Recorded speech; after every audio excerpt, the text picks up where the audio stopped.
Now if I do the same thing, go back to the first part, but this time go to the B variation, start the sequencer again, put some more notes in. Let's do something a bit more like a two-step beat on this one.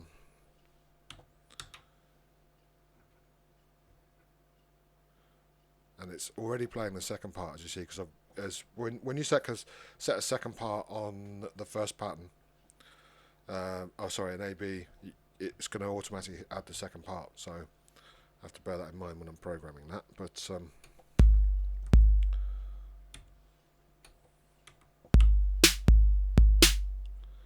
let's go to the second part.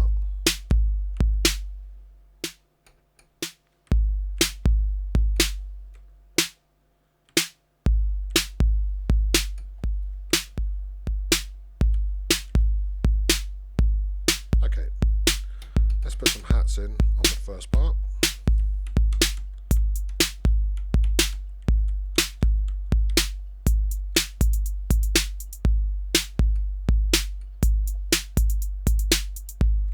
And the second part.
Okay, so now if I go to manual play and I go to AB, it will now play the first pattern, first part, second part, and then the B pattern, first part, second part. So it's actually a 64-step pattern.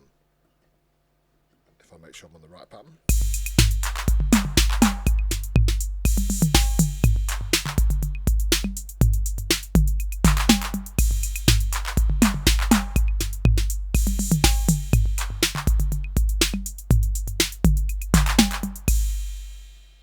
Okay, and then of course, obviously you can do that all the way along. Now let's have a look at the tap section, or rather the fill-in section next to the tap button.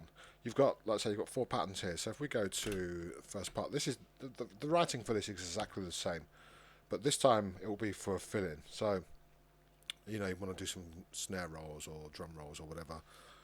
Let's get that one started, and let's have a look. Just put some accents in again.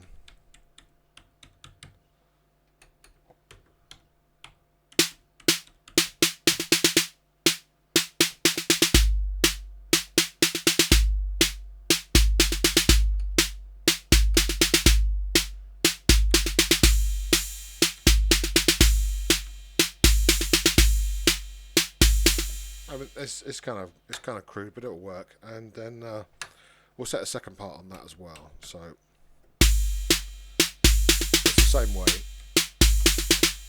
You just hold the red button and set the step length for the second pattern, and then we can just put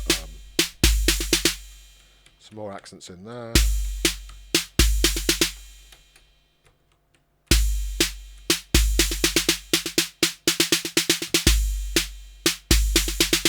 Okay, that's good enough. So if I go now to manual play again, step 1, and I'll start this, what'll happen is when I press the tap button, the next pattern that's played will be the fill-in.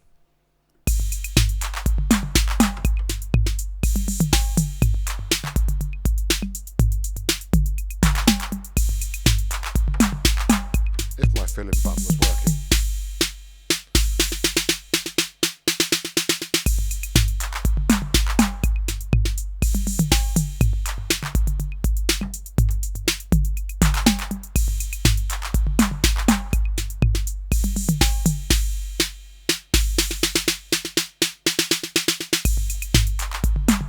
as you notice, my tap button is now worn out. This was okay when I first got the machine. The start-stop button was completely killed, but the tap button's going as well. But I'm going to fix these at some point when I get round to it.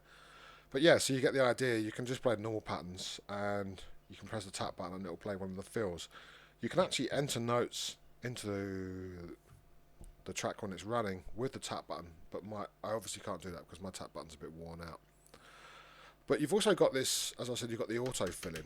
So if I set this to 2, when I play it, I won't have to press a tap button. After 2 patterns, it will actually play a fill-in.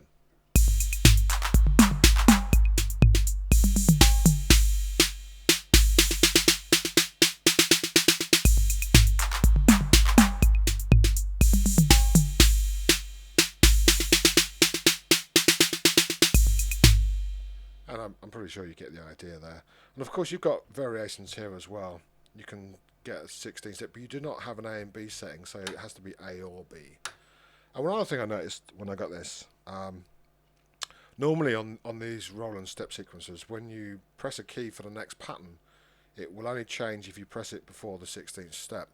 Now on the 808, if you press the next pattern while it's running between the 1st and 4th step, it will actually change directly.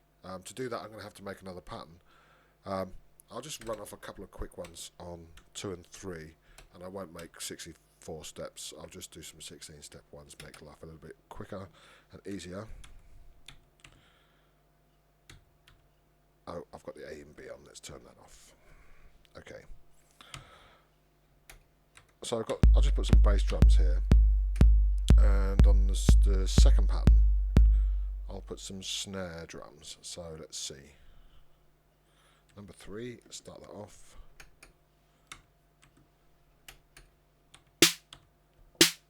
Okay, now if I go to manual play again. Now if I press 2, remember if I press when I'm running number 2, if I press number 3 while it's in the 4th step, it'll actually play a bass drum and then it'll play a snare drum in the same pattern. Even though I wrote 2 individual patterns, one with bass and one with snare.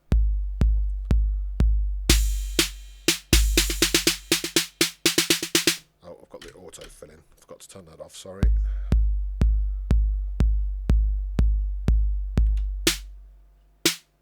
You see that?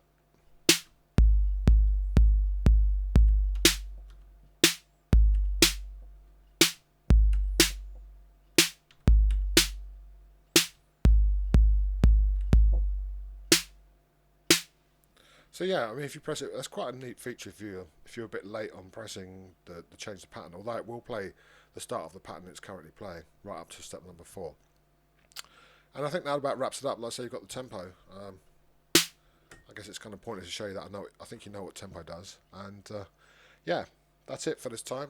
Keep an eye on the blog. If you're looking at us on YouTube, you can visit the blog on www.dinsync.info, and you'll find out about this machine, other machines, and some modifications, and general Roland XOX stuff. But yeah, I'll see you there.